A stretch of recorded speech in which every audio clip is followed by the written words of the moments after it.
Aujourd'hui, nous allons entreprendre quelque chose qu'on voulait faire depuis un sacré moment. Et c'est comme beaucoup de choses, on n'avait pas trouvé le temps et puis surtout on n'avait pas trouvé le bon produit pour le faire. On va s'attaquer à la modification de l'éclairage du cockpit. Dans cette vidéo, nous allons parler de panneaux solaires, de systèmes autonomes, de projecteurs, de détecteurs de mouvement. Et puis vous allez pouvoir participer aux différentes étapes d'abord de notre réflexion sur où, comment, et puis de l'installation.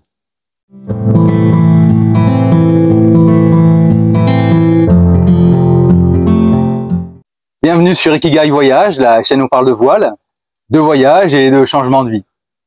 Sur Ikigai, nous avons dans le cockpit, alors sous les panneaux solaires, donc sous le portique, un projecteur de cockpit qui nous permet d'être éclairé le soir, la nuit. Alors, on n'a jamais été vraiment satisfait. Alors, au niveau éclairage, il marche bien. Hein, il envoie beaucoup de lumière. On est très très confortable. C'est plutôt dans sa partie commande qui nous convenait pas. C'est-à-dire que déjà l'interrupteur au tableau est relié à l'anémomètre.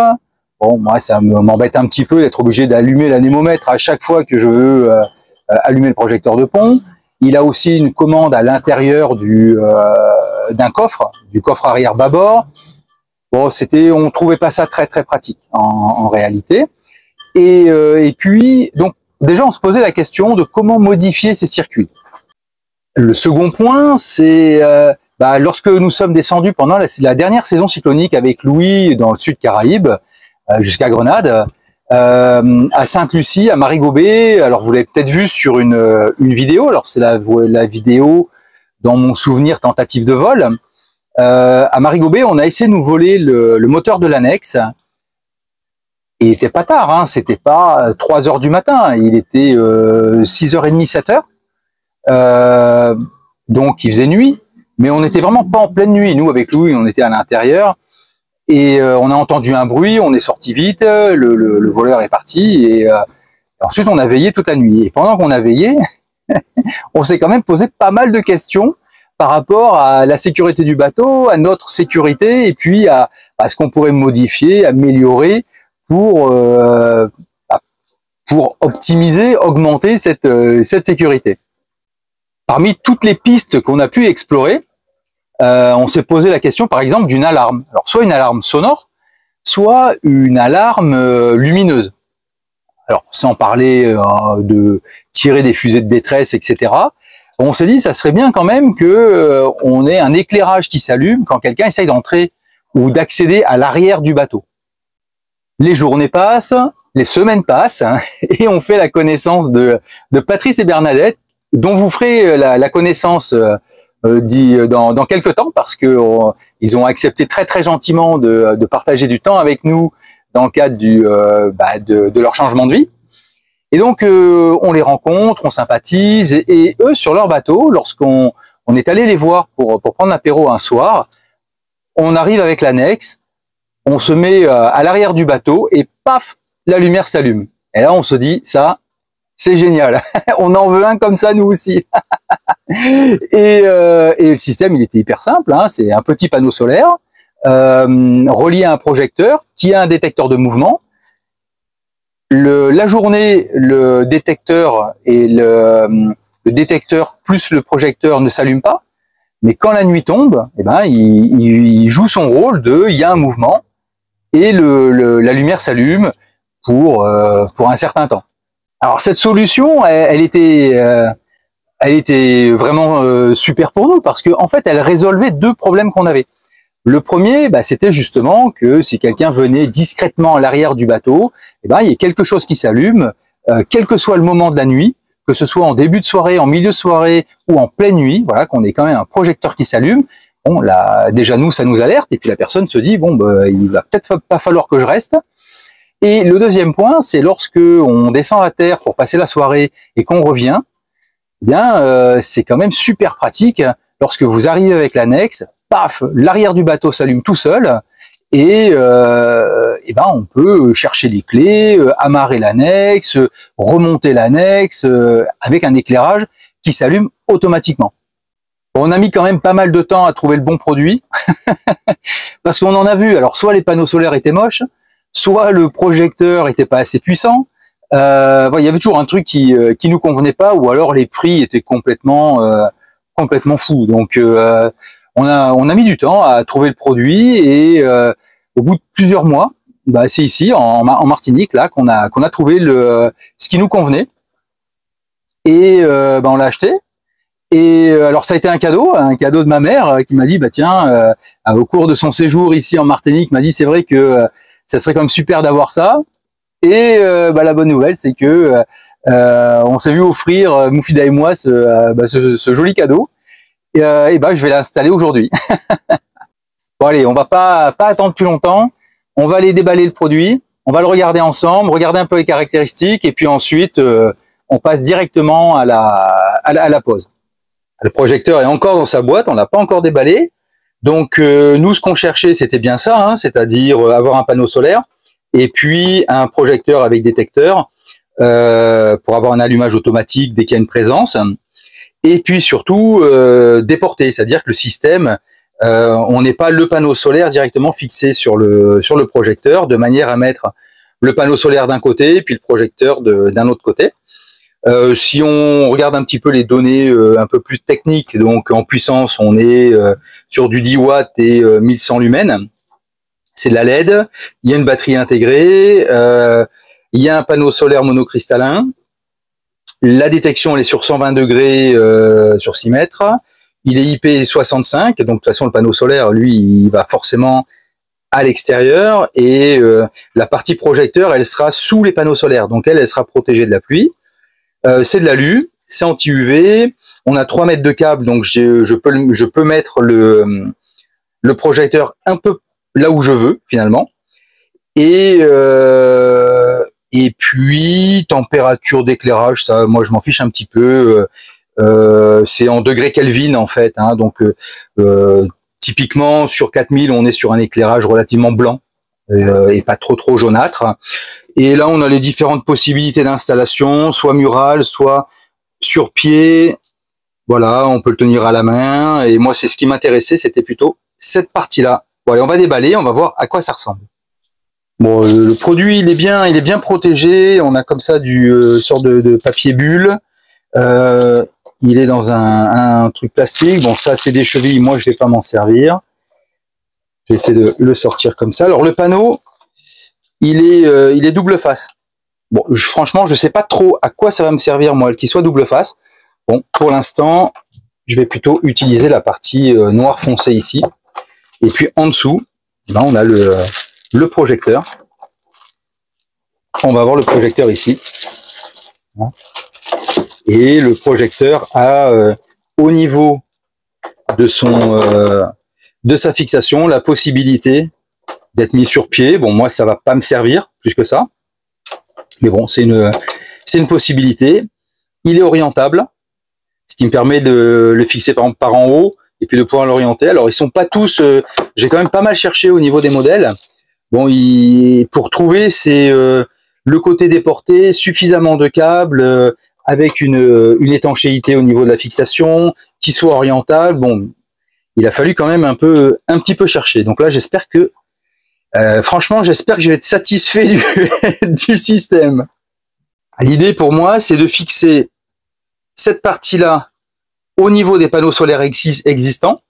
Donc lui trouver une place qui soit pas où il soit pas trop exposé par rapport au fait de se faire attraper par un boot ou autre ou par rapport au vent. Et puis placer ça en dessous des bossoirs. Donc lui sera sur les bossoirs. Là, il va falloir vraiment trouver un endroit. Et lui, il sera sous les bossoirs. Alors, selon la documentation, le panneau noir, donc il y a un côté noir et puis un côté bleu. Comme ça, le panneau noir doit être au-dessus. Alors ça m'arrange parce que sur le côté bleu, il y a toutes les vis. Donc ça aurait été un petit peu plus exposé au niveau de la pluie, etc. Et lorsque le panneau est à plat, la patte de fixation est un petit peu relevée. Donc moi, cette patte-là, j'ai décidé de la fixer sur l'armature des panneaux solaires et à un endroit où finalement il y aura un tube en dessous qui limitera le débattement vers le bas en cas d'accident. Donc ça forcera pas trop. On va le voir tout à l'heure sur les panneaux solaires. Donc là, j'ai préparé ma visserie. Bon alors, comme là-bas on a de l'alu, là on a de l'inox, ce que je fais et que mes montants de panneaux sont en alu, avant les rondelles, je mets une rondelle caoutchouc de manière à ce que l'inox et l'alu rentrent pas en contact. Bon, c'est pas idéal, mais en tout cas voilà, ça va limiter les possibilités d'électrolyse. Et si je vois que ça marche pas trop, bah, j'essaierai de trouver de la visserie avec quelque chose de plus compatible. Mais bon, a priori, un caoutchouc avant, après, là on devrait être tranquille. Et puis bah voilà, ma meilleure amie, la Dremel. Alors ça, je m'en suis servi vraiment beaucoup. Autant pour du perçage petit, puis monter tranquillement sur du plus gros, autant sur sa partie, on va dire, disqueuse, avec des petits disques, comme ça.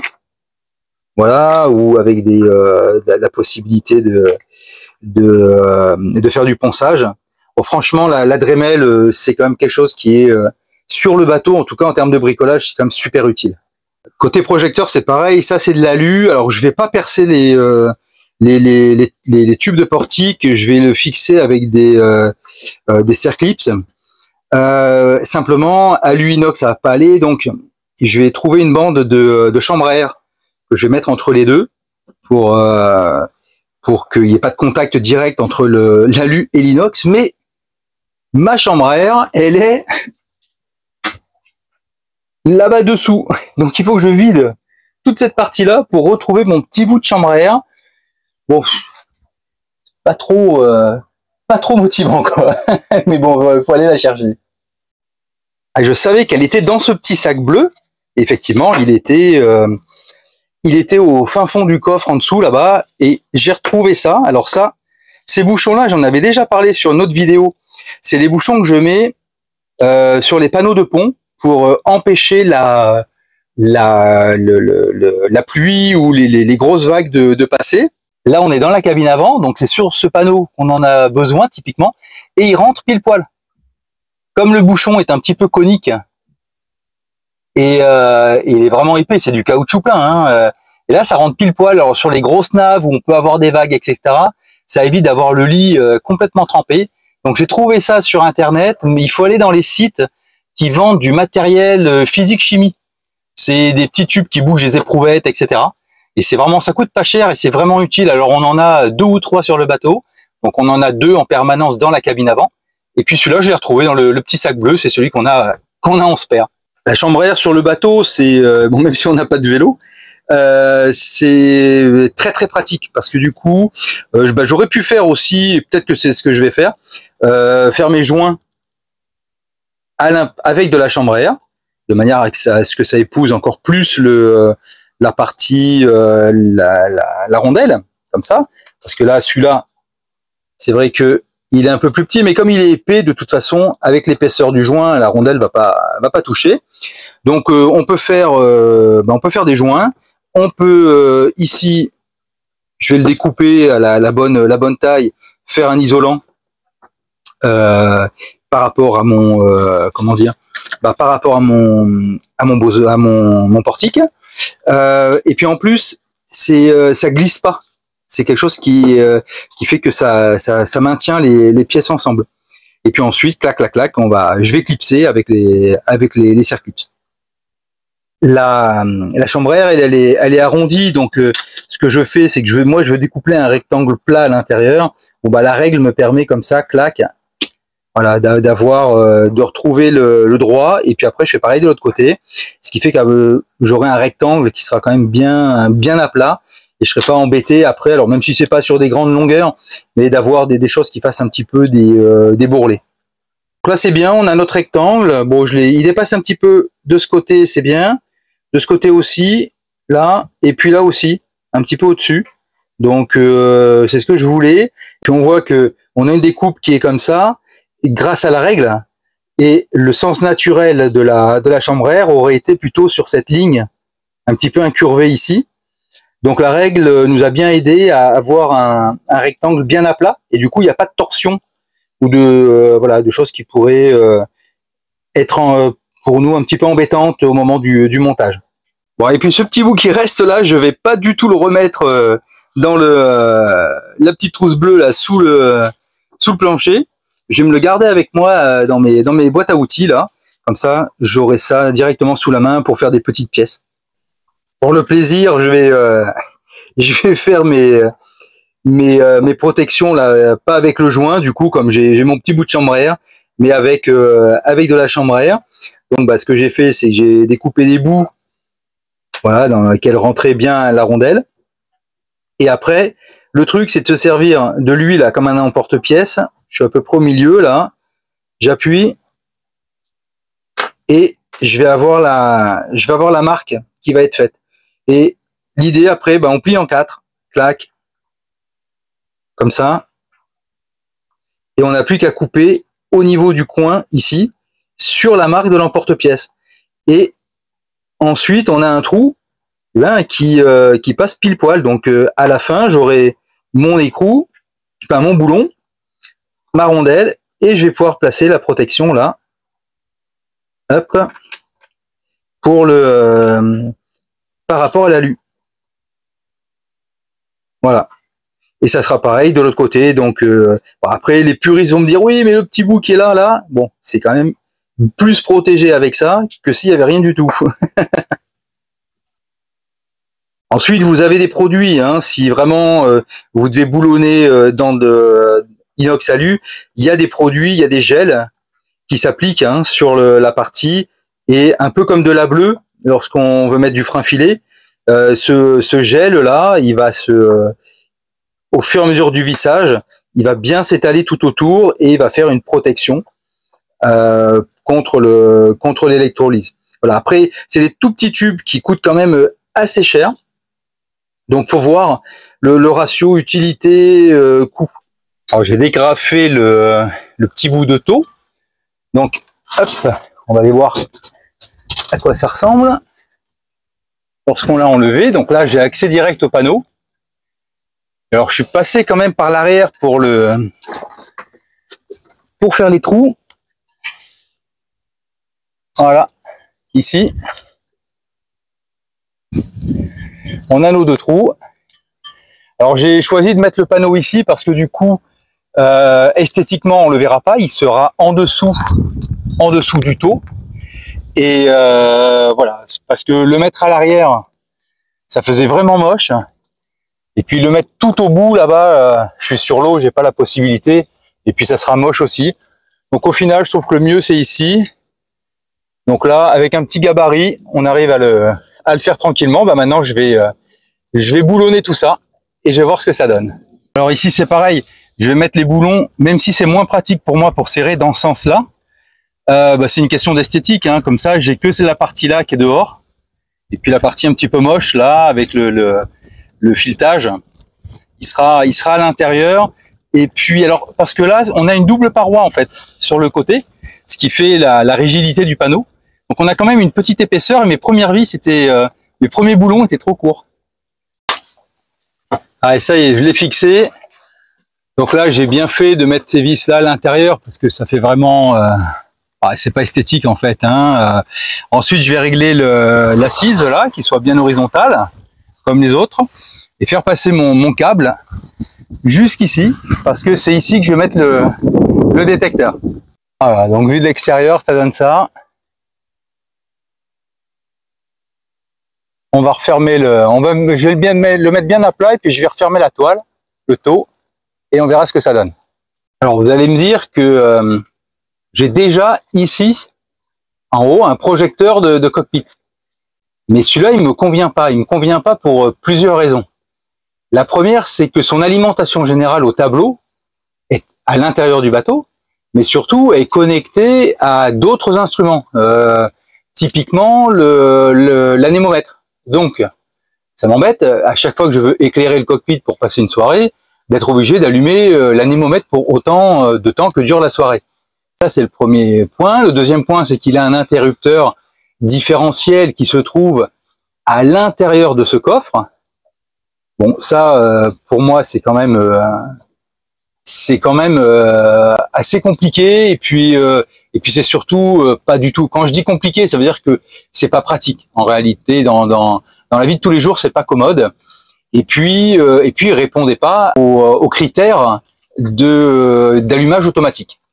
Donc moi, je voulais absolument sur Ikigai un cockpit, un projecteur de cockpit qui s'allume automatiquement. Et celui-là, bah, il est manuel. Donc on va le garder. On va le garder soit en spare, soit en double, au cas où l'autre tombe en panne, soit parce qu'on a besoin d'un éclairage plus puissant. Mais en tout cas, on va rajouter l'autre derrière, au-dessus du filet. Alors pour fixer le projecteur, je vais utiliser des Serflex. Alors j'utilise ceux qui sont réutilisables avec le petit ergot, là, comme ça. Ils sont vraiment bien. Et là, j'ai pris une bonne largeur. On a plusieurs largeurs hein, dans les Serflex. J'en ai des plus fins. J'ai pris celui-là parce que je veux vraiment que ça tienne vraiment bien. Allez, ça y est, je suis content. Il est installé. Il est là-haut. Alors, je vais attendre ce soir qu'il fasse nuit pour régler bien l'inclinaison. De manière à ce que dès qu'on arrive derrière, le projecteur s'allume tout seul. Ah, j'ai dû enlever le filet. Enfin, je l'ai pas enlevé, je l'ai déplacé pour le mettre de ce côté-là. Voilà, derrière le premier. Parce que le projecteur tombait pile poil sur le filet et puis c'était pas pratique et c'était pas très très beau. Allez, on fait notre essai. Donc là, on a l'éclairage minimum. J'ai lâché le canoë là-bas derrière et je vais le tirer avec mon boot tout doucement sans faire trop de mouvement. On voit juste l'ombre du canoë là-bas. Hop.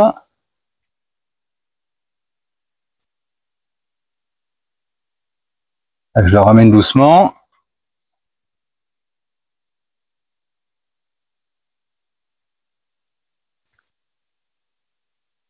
Voilà. Là, il est arrivé sous les panneaux solaires. Donc, voilà. On va s'approcher un petit peu. Voilà. Là, il est au bord. Et nous, tout l'arrière du bateau est bien éclairé. Donc là, c'est le résultat qu'on cherchait. Je reste à voir si la toute petite veilleuse là qui reste toute la nuit allumée. Bon, de toute façon, c'est pas très grave, hein, vu que ça tourne sur un panneau solaire autonome et que c'est que de la LED. Alors, même si elle reste sur un truc minimum, on voit bien la différence lorsqu'elle est en veilleuse et lorsque c'est complètement allumé. Là, ensuite, ça va se rééteindre. Mais tant que le canoë va bouger derrière, ça va pas s'éteindre. Donc on est content. Ah bah voilà, hop, c'est bon. Et il a rebougé et ça s'est rallumé. Bon bah moi je vais ranger le canoë, sinon ça va faire ça toute la nuit. Je vais le monter à bord.